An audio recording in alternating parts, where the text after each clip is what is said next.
The scorching afternoon sun cast long shadows across the main street of Blackwood, a forgotten speck on the edge of the frontier. Dust devils danced between weathered buildings as townsfolk paused mid-stride, their eyes fixed on the lone figure approaching through the heat haze.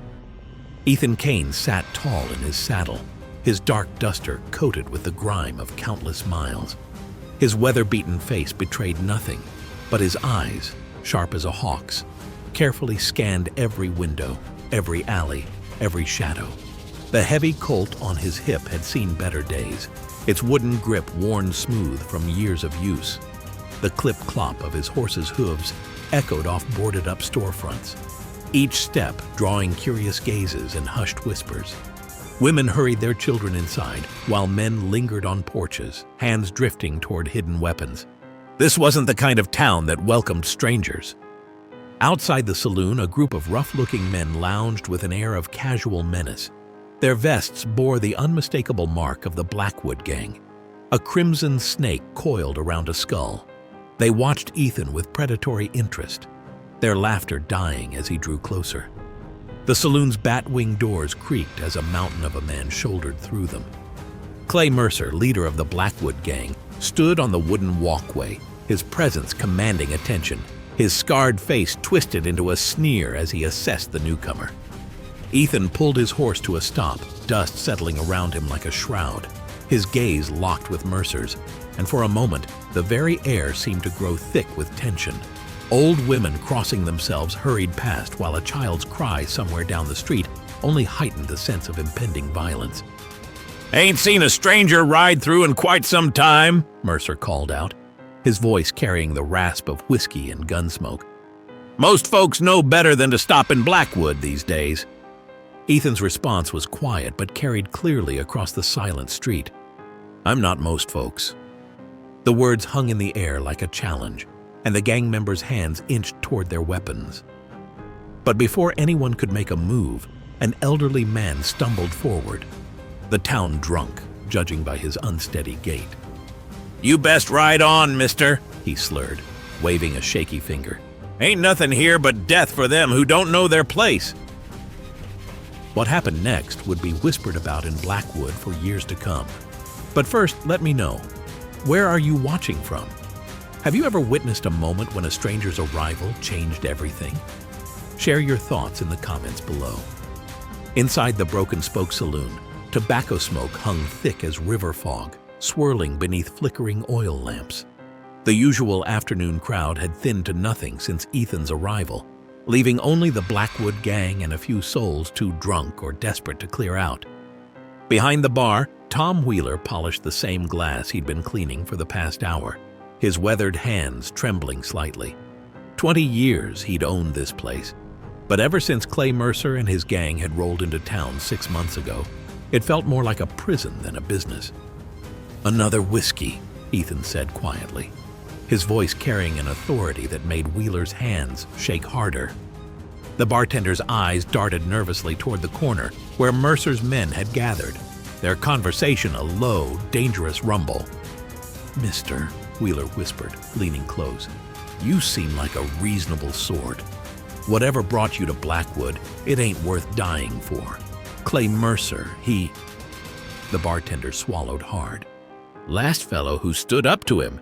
They found pieces of him scattered across 3 counties.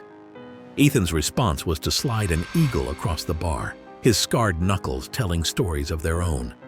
Wheeler hurriedly poured the drink, then retreated to the far end of the bar, wanting no part of what was surely coming. Jeb Carter, Mercer's youngest gun, had been eyeing Ethan since he walked in. Barely 20, with more swagger than sense, he'd earned his place in the gang through casual cruelty. Now, fueled by whiskey and wounded pride, he saw his chance to make a name for himself. "Hey, stranger!" Carter called out, pushing away from his table. The other gang members watched with predatory anticipation, hands hovering near holsters.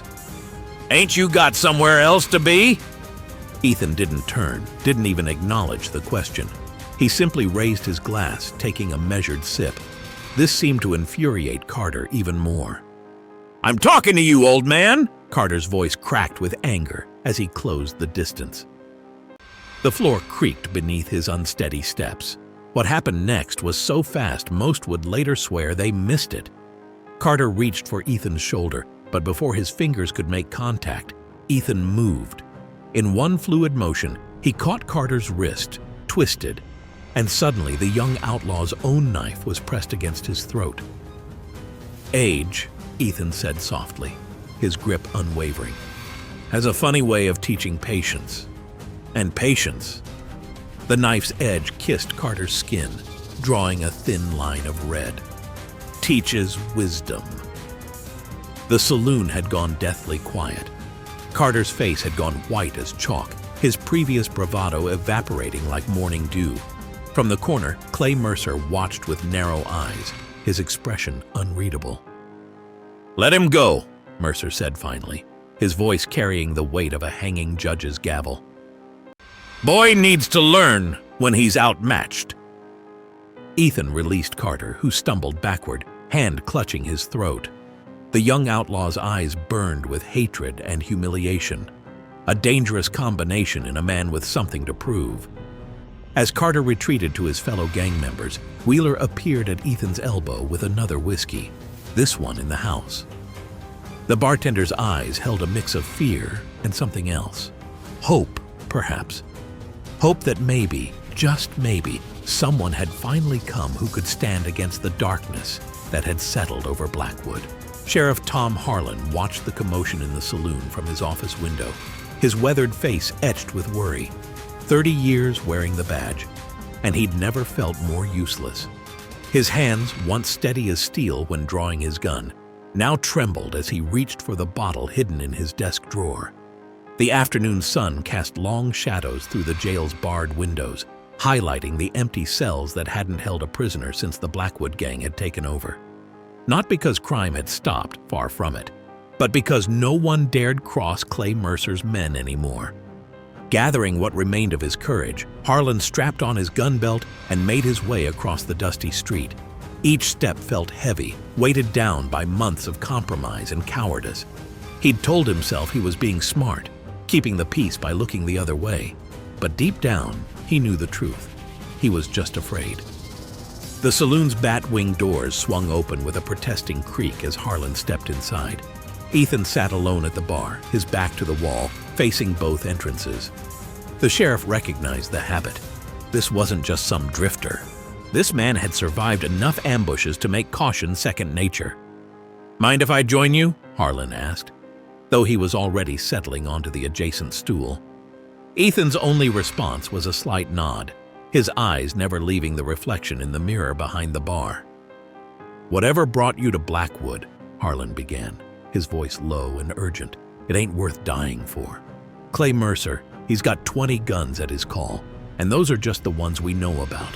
More ride in every week, drawn by stories of easy money and no law to speak of." Ethan turned slightly, studying the sheriff's face. "And you're okay with that? Watching your town die slowly?" Harlan's face flushed with shame and anger. "You think I haven't tried? First month they were here, I organized a posse. Good men, brave men. 12 rode out to confront Mercer." He took a shaky breath. 3 came back. After that, well, folks lost their stomach fighting." "So you gave up," Ethan said. It wasn't a question. "I chose to keep my people alive," Harlan shot back. "You've seen what Mercer's capable of. Man's got ice in his veins and the devil in his heart. Even if you could take him, which you can't, his gang would burn this town to the ground in revenge." Ethan set his glass down carefully, deliberately. "Have you ever heard of the Mason County War, Sheriff?" Harlan's eyes widened slightly. Everyone knew that story, how a single lawman had systematically dismantled the largest outlaw confederation in the territory. Dozens of hardened killers brought to justice or the grave. But that had been years ago, and the man responsible had vanished like smoke on the wind. "That was you?" Harlan whispered, realization dawning in his eyes. "Point is," Ethan continued as if he hadn't heard, "every gang has a weakness. Every fortress has a crack. You just have to be patient enough to find it and determined enough to use it." Before Harlan could respond, Gunshots erupted from the street, followed by screams. The moment of truth had arrived sooner than anyone expected. The evening shadows had just begun to stretch across Blackwood when Clay Mercer's men made their move. They came without warning, a dozen hard-faced killers surrounding the inn where Ethan had taken a room. Their boots made hollow sounds on the wooden walkway as they crept into position, weapons drawn. Inside, Ethan sat in darkness by the window, watching their reflections in a cracked mirror he'd positioned carefully. His gun lay across his lap, oiled and ready. He'd been expecting this. The only surprise was that Mercer had waited this long to make his play. "Check the back!" a harsh voice whispered from below. "Don't let him slip out!" A floorboard creaked in the hallway outside his room. Ethan's fingers tightened almost imperceptibly on his weapon. 3 sets of footsteps, trying to be quiet but betrayed by the old building's wooden bones. They paused outside his door, and for a moment, the only sound was the muffled breathing of men preparing to kill. The door exploded inward, kicked clean off its hinges. Gunfire erupted, muzzle flashes turning night to day. But Ethan wasn't where they expected. He'd already rolled to the side, his first shot taking the lead man in the chest before the door hit the floor. The next few seconds were chaos. Ethan moved like a ghost through the powder smoke, each movement precise, each shot finding its mark. 2 more men fell before they could adjust their aim. The 4th managed to fire, the bullet splintering the windowsill where Ethan had been a heartbeat before. From the street came shouts of confusion turning to alarm.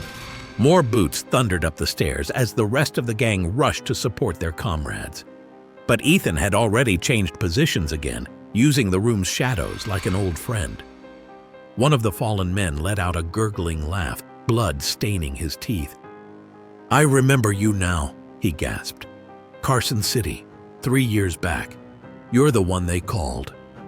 A bullet cut off his words, but not from Ethan's gun.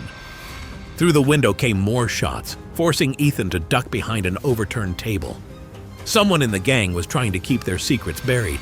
The firefight that followed would be talked about in whispers for years to come. Ethan moved from room to room, using the inn's layout to his advantage. Each time the gang thought they had him cornered, he would appear somewhere else, dealing death with mechanical precision. When it was over, 7 of Mercer's men lay dead or dying. The others had fled into the night, leaving their wounded behind. The inn's walls were riddled with bullet holes, and the smell of gunpowder hung thick in the air. Ethan checked his weapon, reloading with practiced ease. From the street below came the sound of horses galloping away, carrying word to Clay Mercer that this stranger was far more dangerous than anyone had suspected.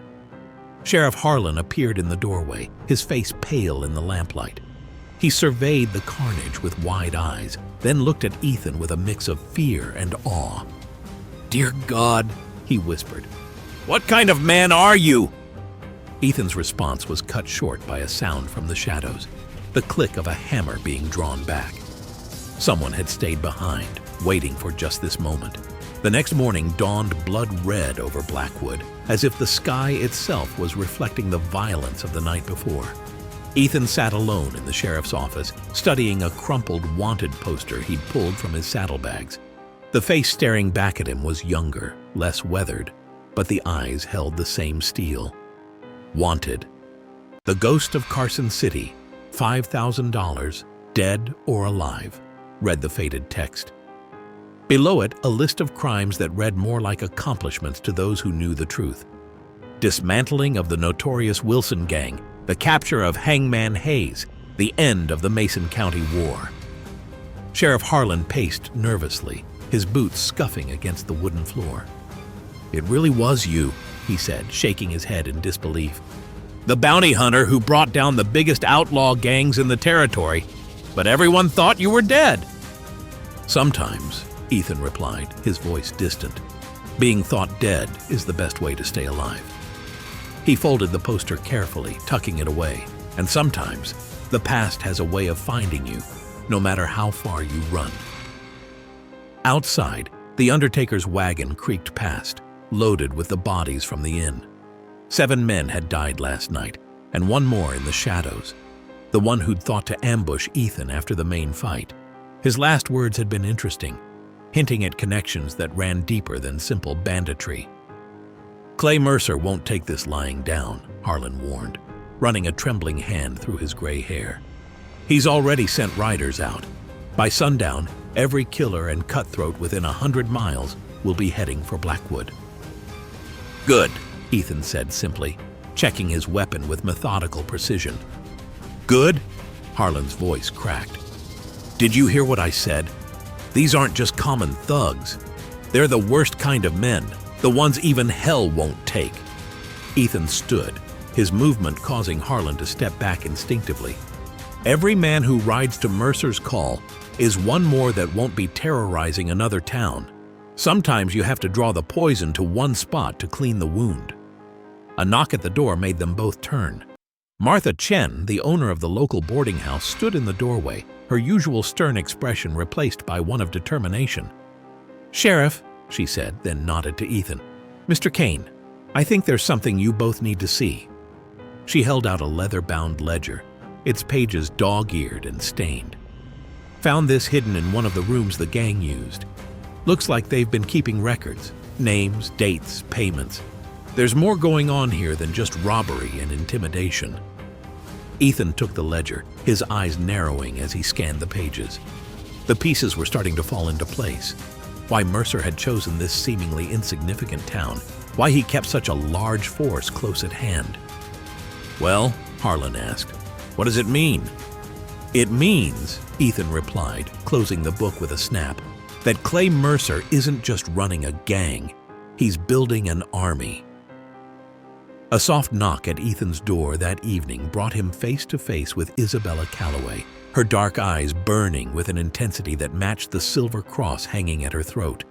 Without waiting for an invitation, she slipped into his room, checking the hallway before closing the door behind her.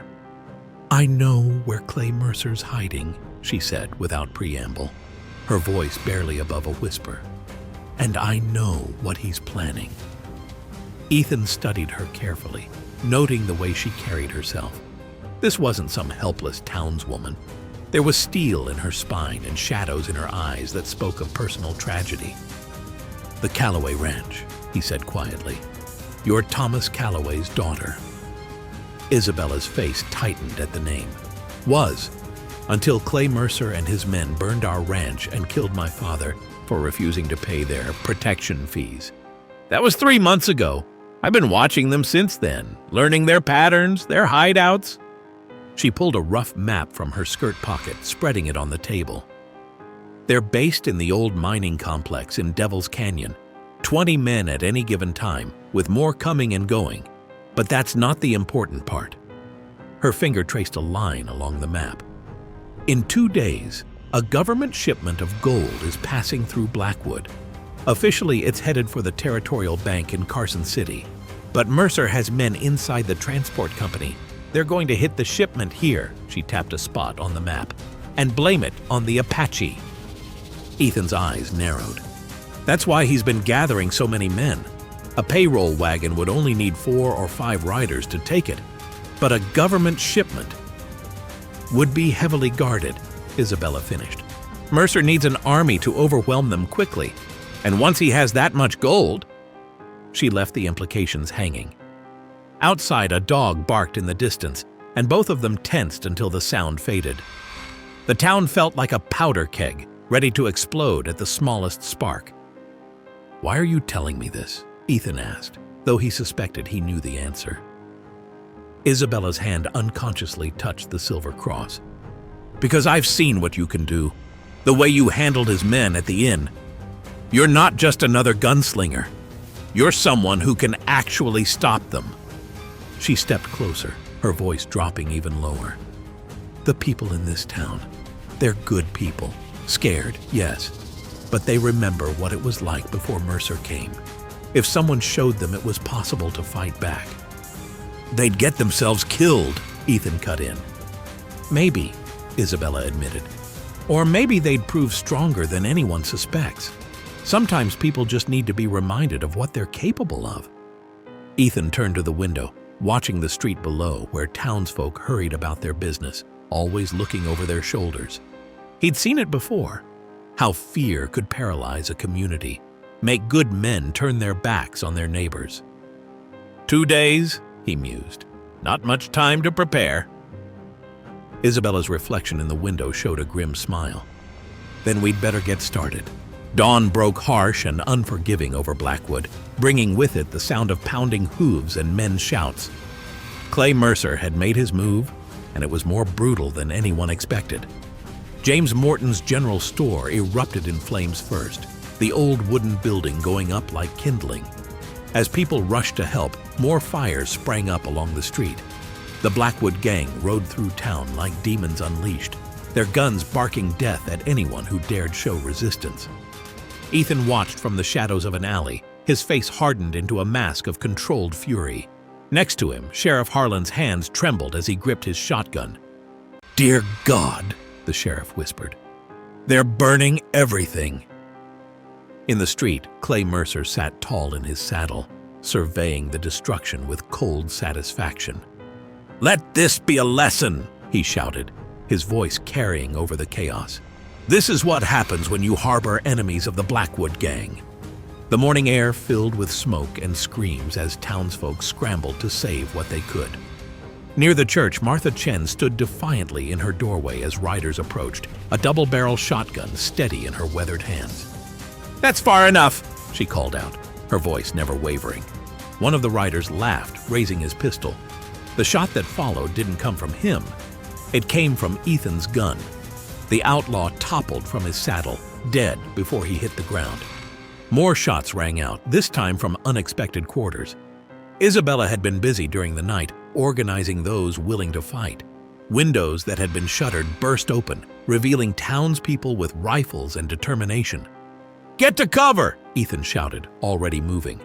His first shot dropped another of Mercer's men. The second scattered a group trying to set fire to the livery stable. Clay Mercer's face contorted with rage as he realized his show of force was meeting actual resistance.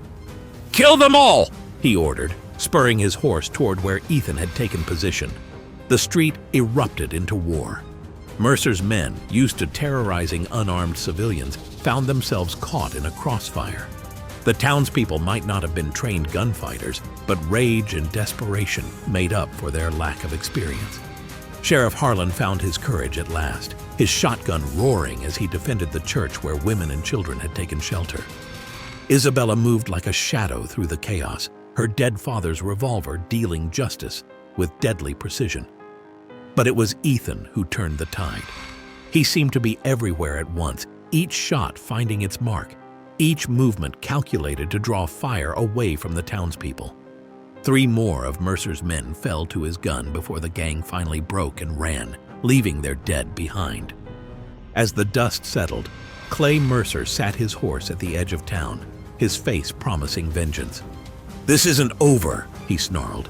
"When I come back, there won't be anything left of this town but ashes." Ethan stepped into the street, his gun still smoking. "Then you better bring more men," he replied calmly. "You're going to need them." As evening settled over Blackwood, the town gathered in the church basement, the only space large enough to hold them all. The air was thick with tension and the smell of gun smoke that still clung to their clothes.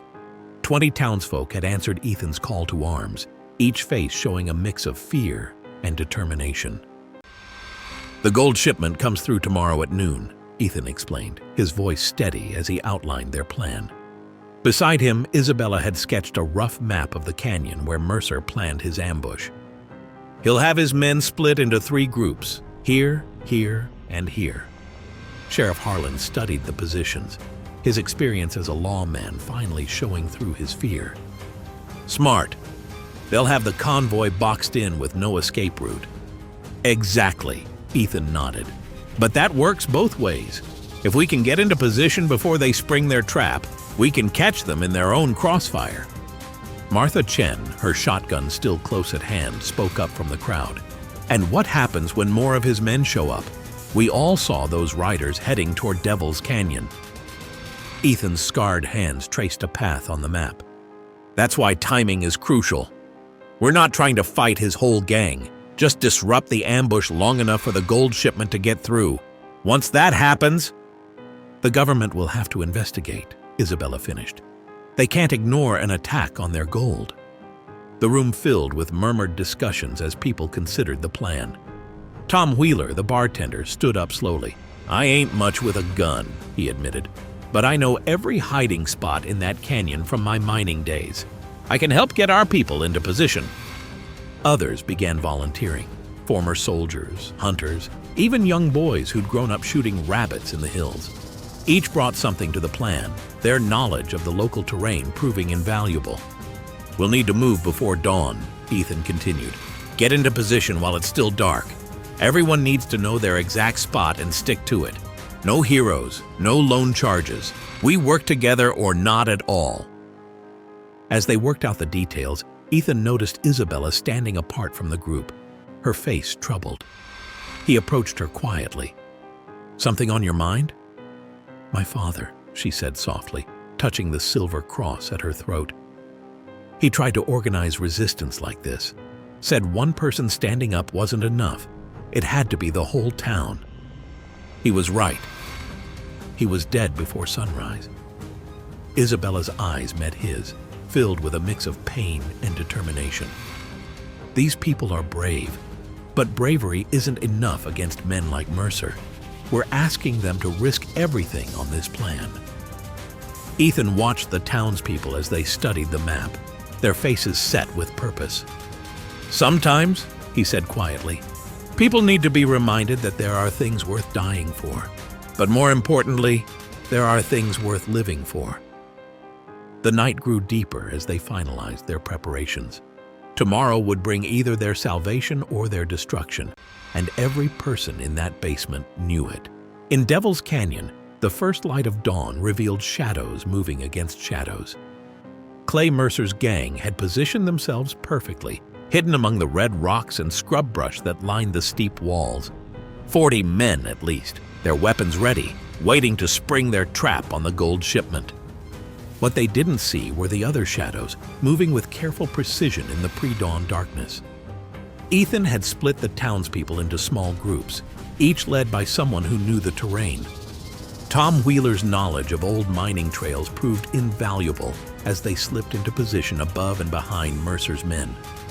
The morning sun climbed higher, turning the canyon walls to fire. In his position behind a fallen boulder, Ethan checked his weapon one final time. Beside him, Isabella lay prone with her father's rifle, her breathing steady as she watched the canyon floor through the scope. "Riders coming," she whispered. "Advance scouts for the shipment." 2 men in government uniforms appeared at the canyon's mouth, their horses moving at an easy trot as they checked the trail ahead. Behind them, dust clouds signaled the approach of the main convoy. Ethan's hand tightened on his gun. Everything depended on timing now. Too soon, and they'd alert Mercer's men. Too late, and the slaughter would begin before they could stop it. The gold shipment entered the canyon, 6 heavily armed riders escorting an armored wagon. They were alert, professional, but they had no idea they were riding into an ambush, or that the ambush itself was about to be ambushed. Clay Mercer raised his hand, preparing to give the signal that would unleash hell. But before he could drop it, a shot rang out. Not from his men, but from above them. Chaos erupted instantly. Mercer's carefully planned ambush dissolved into confusion as bullets rained down from the canyon walls. The townspeople, following Ethan's instructions, concentrated their fire on specific areas, forcing the gang to bunch up into killing zones. "Stay together!" Mercer screamed, trying to regain control. "Push up the slopes!" But his men were caught in a deadly crossfire. Every time they tried to organize a counterattack, shots from another direction would force them back.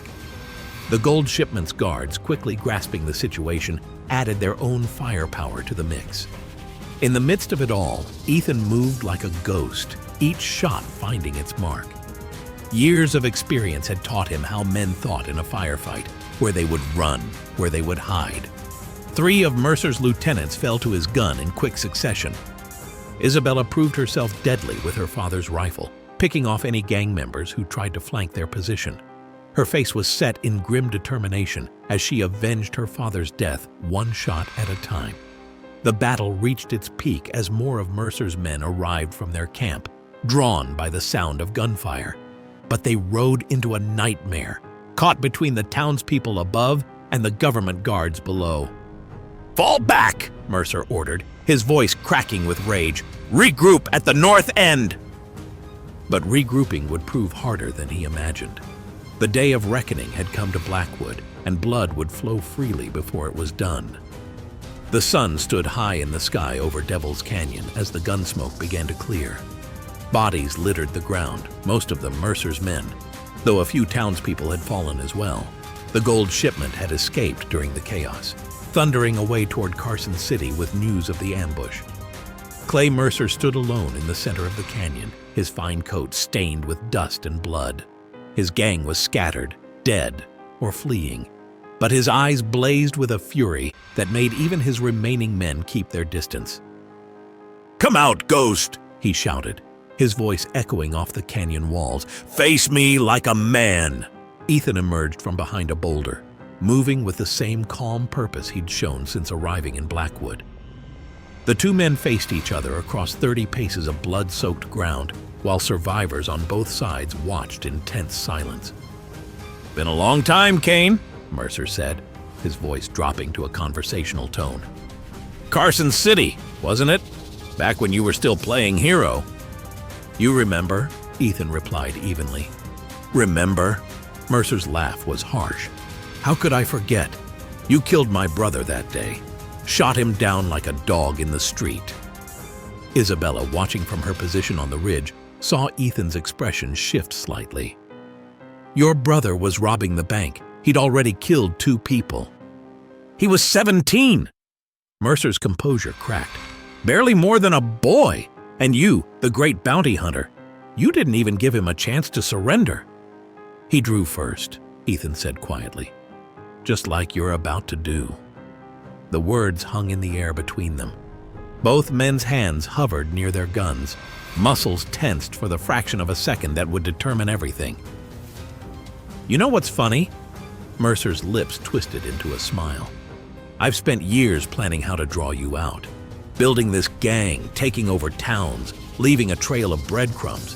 And here you are, finally, exactly where I want you." Ethan's voice remained steady. "And here you are, exactly where I knew you'd end up."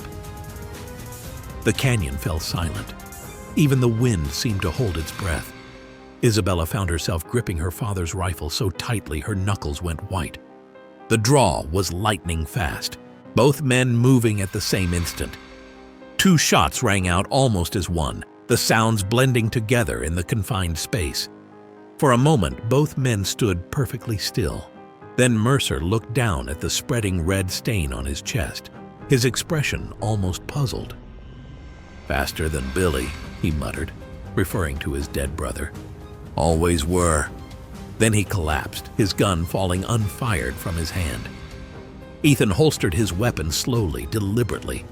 He walked over to where Mercer lay and knelt beside him. The dying man grabbed his coat with bloody fingers. "Was it worth it?" Mercer gasped. "All the killing, all the hunting? Did it make you feel like a hero?" "No," Ethan replied softly. "But it kept other people safe. That was always enough." Mercer's grip loosened as his eyes glazed over. The legend of Clay Mercer ended not with a grand flourish, but with a quiet death in the dust of Devil's Canyon. The aftermath of the battle transformed Blackwood. Bodies were buried, wounds were tended, and the remaining members of the Blackwood gang either surrendered or fled into the wilderness. By sunset, government troops had arrived, drawn by the gold shipment guard's report of the attempted robbery. In the sheriff's office, Ethan sat quietly while Isabella tended a graze on his arm.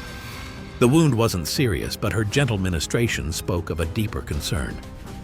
17 dead from Mercer's gang, Sheriff Harlan reported, reviewing his notes. Another dozen captured, the rest scattered to the 4 winds. He paused, his face growing solemn. We lost 4 of our own, good people who stood up when it mattered. They'll be remembered as heroes, Isabella said softly, finishing with Ethan's bandage. "Their families will never want for anything. I'll see to that personally."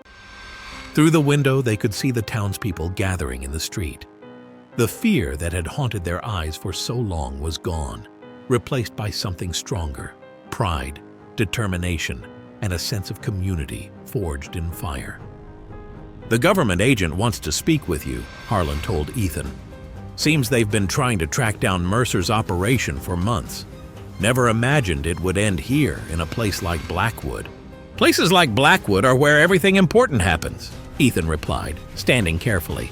"People just don't realize it until afterward." Isabella touched the silver cross at her throat, her eyes distant. "I found something in Mercer's saddlebags," she said quietly. "Letters, documents.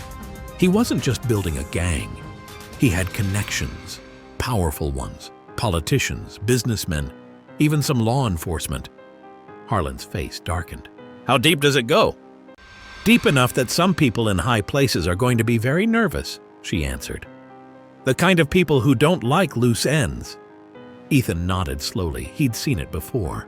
How corruption could spread like poison through the veins of society, hidden behind respectability and power. Martha Chen appeared in the doorway, her usual stern expression softened by gratitude. "The town council's meeting tonight," she announced. "We're going to rebuild, make Blackwood stronger than ever, but we'll need help." Her eyes fixed on Ethan. "We'll need protection from whatever's coming." Before Ethan could respond, more hoofbeats sounded outside. A rider approached at full gallop, kicking up dust as he reined in front of the sheriff's office. "News from Carson City!" the rider called out, waving a telegram. "You're not going to believe this!" Isabella took the message, her eyes widening as she read. "It's about my brother," she whispered. "The one who disappeared 3 years ago.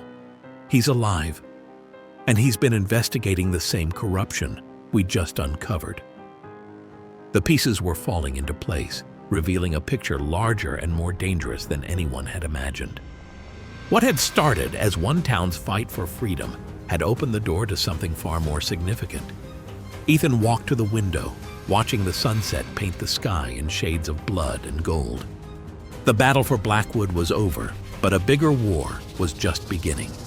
The evening sun cast long shadows across Blackwood's main street as Ethan packed his saddlebags. His horse, battle-worn but loyal, stood patiently beside him, sensing the familiar routine of departure. After a week of helping the town recover and sharing what he knew with government investigators, it was time to move on. The town had changed. Workers were already rebuilding the burned buildings, their hammers creating a rhythm of renewal. People walked the streets with their heads held high, no longer scurrying like frightened rabbits at every sound. "So you're really leaving?" Isabella said from behind him. She'd been watching him pack for the last 10 minutes, her face unreadable in the fading light. "Got word about some trouble up north," Ethan replied, checking his cinch. "Seems Mercer's connections are trying to cover their tracks. They're eliminating anyone who might talk." "All the more reason to stay," she argued. "We've only scratched the surface of this conspiracy. My brother's information proves it goes higher than anyone imagined.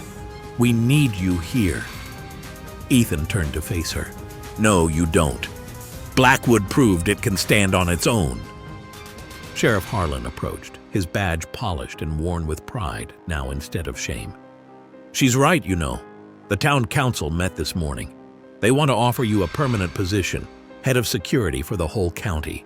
Good pay, respect, a place to call home." "And what about the next town that needs help?" Ethan asked quietly. "The next community being crushed under the boot of men like Mercer?" The sheriff had no answer for that. They all knew there were other Blackwoods out there, other people crying out for justice. Martha Chen hurried up carrying a package wrapped in brown paper. "At least take this," she insisted. "Food for the trail and some medical supplies. You're not as young as you used to be, you know." Ethan accepted the package with a slight smile. "Thank you, Martha." More townspeople gathered, each wanting to say goodbye to the man who had helped them find their courage. Tom Wheeler brought a bottle of his finest whiskey. Young Billy Chen, Martha's nephew, offered a handmade leather holster. "You could belong here," Isabella said softly, touching his arm. "You don't have to keep wandering." For a moment, Ethan allowed himself to imagine it. A home, a community, perhaps even a family. But the weight of his gun reminded him of promises made long ago, of other towns waiting in darkness. "Sometimes," he replied, "belonging isn't about staying in one place. It's about doing what needs to be done." Isabella nodded, understanding in her eyes. She reached up and removed her silver cross, pressing it into his hand. "Then take this. Let it remind you that you'll always have a home here, whenever you're ready." Ethan mounted up, the cross secure in his pocket. The setting sun painted the town in shades of gold, making it look like something out of a dream. "We'll keep fighting," Sheriff Harlan promised. "Whatever comes next, Blackwood will be ready." The sunrise painted the horizon in shades of amber and gold as Ethan Kane rode away from Blackwood. The hoofbeats of his horse echoed off the canyon walls, a steady rhythm that had become the soundtrack to his life.